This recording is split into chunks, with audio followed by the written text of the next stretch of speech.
Bismillahirrahmanirrahim. Assalamualaikum warahmatullahi taala wabarakatuh dan salam sejahtera. Murid-murid yang cikgu kasihi, hari ini kita akan belajar bahasa Melayu tahun 6, tema 1, unit 2 yang bertajuk Seronoknya Bercuti, yang mana pada hari ini kita akan belajar membaca, memahami dan mentafsir bahan sastra dan bahan bukan sastra halaman 8 buku teks bahasa Melayu tahun 6 bersama dengan Cikgu Zainita binti Husin. Baiklah murid-murid, objektif pembelajaran kita pada hari ini ialah diharapkan agar kamu dapat membaca dan memahami sekurang-kurangnya 3 daripada 4 manfaat percutian keluarga. Kriteria kejayaan pula diharapkan agar kamu dapat yang pertama, membaca dan memahami petikan yang diberikan, dan yang kedua diharapkan agar kamu dapat mentafsir bahan bacaan yang dibaca.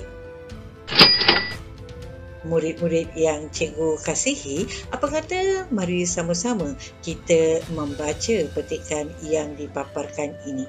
Seronoknya bercuti. Irfan selalu bercuti dengan keluarganya. Dia telah membaca rencana tentang kebaikan bercuti dengan keluarga. Apa kata kita baca sama-sama manfaat percutian keluarga. Yang pertama, dapat memperkukuh hubungan kekeluargaan. Percutian membolehkan ahli keluarga melupakan tugas rutin seketika.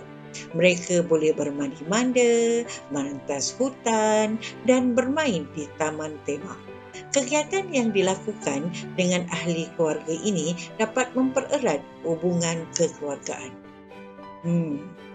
Ini manfaat yang pertama. Yang pertama, dapat memperkukuh hubungan kekeluargaan. Baiklah, manfaat kedua pula menjadi kenangan indah. Percutian keluarga, dapat menjadi kenangan indah. Percutian merupakan kegiatan yang menjadi kenangan ahli keluarga. Kenangan ini akan tersimpan dalam ingatan. Antara kenangan indah tersebut termasuklah melawat tempat menarik, menikmati keindahan alam dan merasai keenakan makanan. Sambil berjalan, sambil menikmati keindahan alam, dapat juga merasai keenakan makanan. Terutama kita dapat rasa makanan di tempat-tempat yang kita lawati.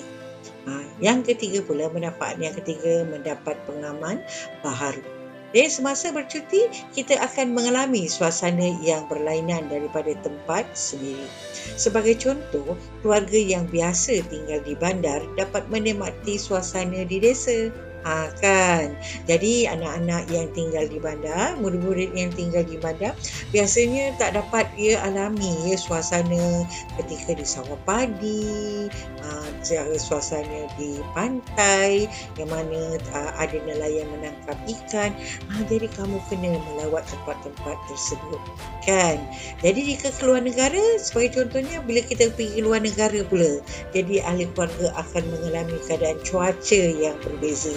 Macam kat sini di Malaysia tak ada salji, tapi di luar negara ada tempat yang ada salji. Jadi suasana cuaca tu berbeza. Baiklah, manfaat keempat, meningkatkan ilmu pengetahuan. Banyak pengetahuan diperoleh semasa bercuti. Misalnya, ahli keluarga mengetahui sejarah, kraft tangan dan keunikan tempat yang dikunjungi oleh mereka. Agar percutian tidak sia-sia, ibu bapa boleh meminta anak-anak menulis catatan tentang ilmu pengetahuan tersebut. Jadi ini memang kita tak nafikan dapat meningkatkan ilmu pengetahuan. Ini antara 4 manfaat percutian keluarga. Apa kata? Setelah kita baca dan kita faham petikan yang diberikan tadi, yang mana ada 4 manfaat percutian keluarga. Apa kata? Jom sama-sama kita jawab soalan yang diberikan. Baiklah, soalan yang pertama, di manakah tempat percutian yang menepati manfaat yang dinyatakan? Jelaskan. Jadi di mana agak-agaknya lah ya, ada 4 manfaat tu, boleh pilih salah satu tempat percutian yang menepati manfaat yang dinyatakan. Kan ada 4 tu. Jadi agak-agaknya tempat percutian yang mana ya yang boleh menepati manfaat yang dinyatakan. Baik, ini cadangan ya yang cikgu berikan. Tempat percutian yang menarik adalah seperti di Pantai Port Dickson, Tanah Tinggi Cameron, ya, kemudian Langkawi dan lain-lain tempat yang menarik lagi. Boleh juga kita nyatakan tempat-tempat di luar negara. Baik, ini adalah disebabkan tempat-tempat tersebut memang menarik dan mempunyai banyak kelebihan dan menyeronokkan yang boleh menjadi kenangan bersama keluarga. Baiklah, seterusnya soalan kedua, huraikan sebab percutian dengan keluarga memberikan banyak kebaikan. Kebaikan yang mana tadi? Manfaat yang mana?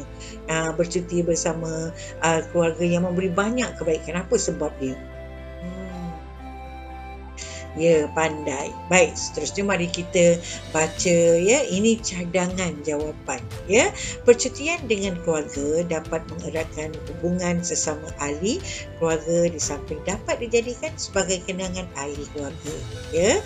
Selain itu, semasa bercuti kita dapat pengalaman baru dan dapat meningkatkan pengetahuan kita. Ini antara sebab percutian dengan keluarga memberikan banyak kebaikan. Baiklah, seterusnya mari kita saksikan soalan ketiga pula. Pada pendapat kamu, apakah manfaat percutian yang paling menarik? Mengapa? Apakah manfaat yang paling menarik pada pendapat kamu lah? Kan? Okeylah, ini cikgu bagi panduan. Ya, jawapan pada pendapat cikgu. Ya. Jadi di sini antara contoh jawapannya ialah pada pendapat saya, manfaat percutian yang paling menarik ialah percutian yang menjadi kenangan ahli keluarga. Ya, kenangan ini akan tersimpan dalam ingatan. Ini manfaat ya, kenangan ya. Di samping memang menyeronokkan, dapat merasa keenakan makanan, dapat merasa suasana cuaca yang berbeza, ya, dapat juga dijadikan sebagai kenangan. Ya, antara kenangan indah tersebut termasuklah melawat tempat menarik, menikmati keindahan alam dan merasai keenakan makanan. Ini menjawab soalan apa?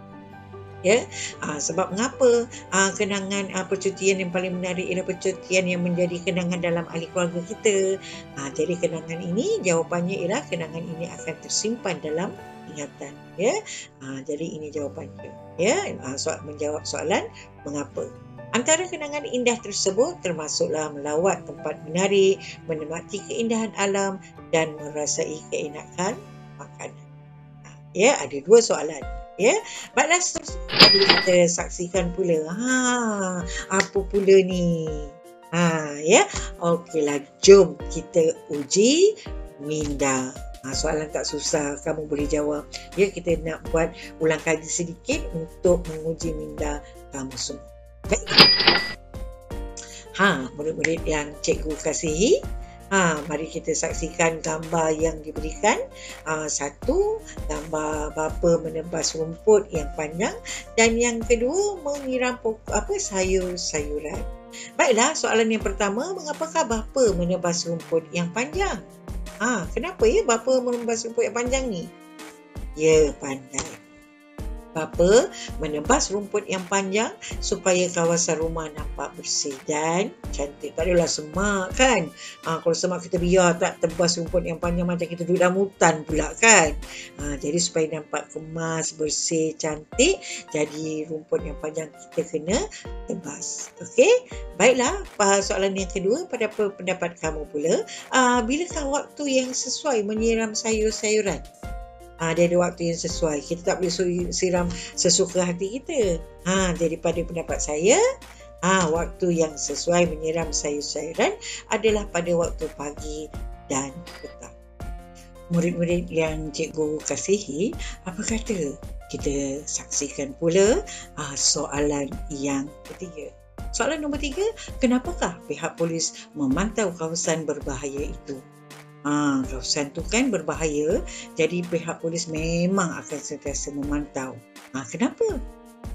ia pandai. Ya, pihak polis memantau kawasan berbahaya itu untuk memastikan keselamatan orang ramai. Memang bijak. Sebab kawasan ini berbahaya untuk orang ramai. Jadi pihak polis akan pastikan kawasan itu memang selamat, ya, dan tidak berbahaya kepada orang ramai. Baiklah, soalan keempat pula, pada pendapat kamu, apakah kebaikan menyiapkan kerja sekolah yang diberikan oleh guru? Kan? Guru kamu selalu kan memberikan kerja sekolah untuk kamu buat di rumah. Jadi apakah kebaikan menyiapkan kerja sekolah yang diberikan oleh guru? Siapa boleh jawab? Pandai. Ya, pada pendapat saya, kebaikan menyiapkan kerja sekolah adalah kita dapat ingat apa yang diajar oleh guru. Kan, betul kan? Jadi kamu mudah faham, mudah ingat apa yang diajar oleh guru. Ini pula merupakan QR code dan pautan quiz menjawab soalan pemahaman. Ya, kita telah sediakan QR code dan juga pautan. So, harap kamu dapat menyiapkan dan juga menjawab soalan kuis yang cikgu berikan ini untuk menambah lagi ilmu pengetahuan kamu tentang teknik menjawab soalan pemahaman. Baiklah murid-murid, jalan-jalan keliling desa, tidak lupa teman diajar. Manusia hidup di dunia harus cari ilmu yang banyak. Sekian, wabillahi taufiq wal hidayah. Wassalamualaikum warahmatullahi taala wabarakatuh dan selamat maju jaya.